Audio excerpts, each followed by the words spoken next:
to the gentleman with glasses here in the middle. Yeah. Thank you. As Deepak Ajwani from Economic Times, India. Your MD, Kristalina, clearly told the world leaders and the governors, buckle up. Can we understand three things that IMF would want to tell the governors as well as the ministers across the world? How do they buckle up?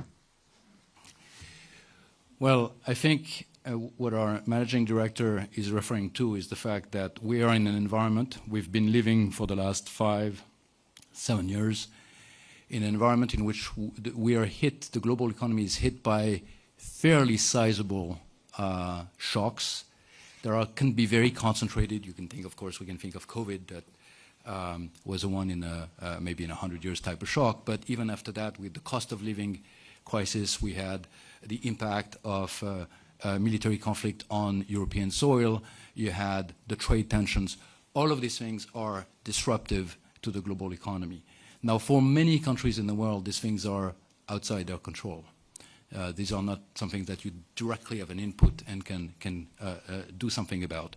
So the first part of buckling up is to make sure your economy is as resilient as it can be. And how do you make your economy resilient? Well, number one, you make sure that you have the fiscal buffers that you need, because you're going to need to use them when you're hit by one of these shocks, and if you don't have them, then the impact is going to be much larger. So making sure you protect the fiscal buffers.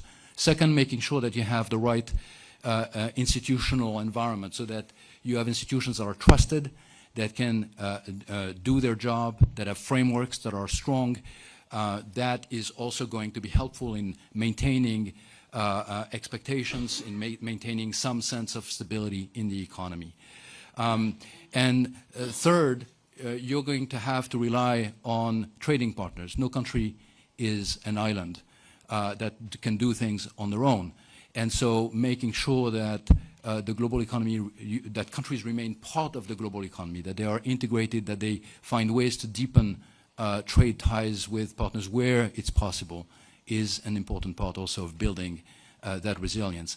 And fourth, at the end of the day, growth comes from the private sector. It comes from adoption of technologies that have been developed elsewhere. Most countries are not at the frontier of innovation. Most countries are inside that frontier and catching up with it, or developing that frontier, making sure that the right efforts are made in terms of skilling the labor force, in terms of adoption of technology, in terms of infrastructure investment, so that countries can grow rapidly and unleash the private sector innovation and entrepreneurship.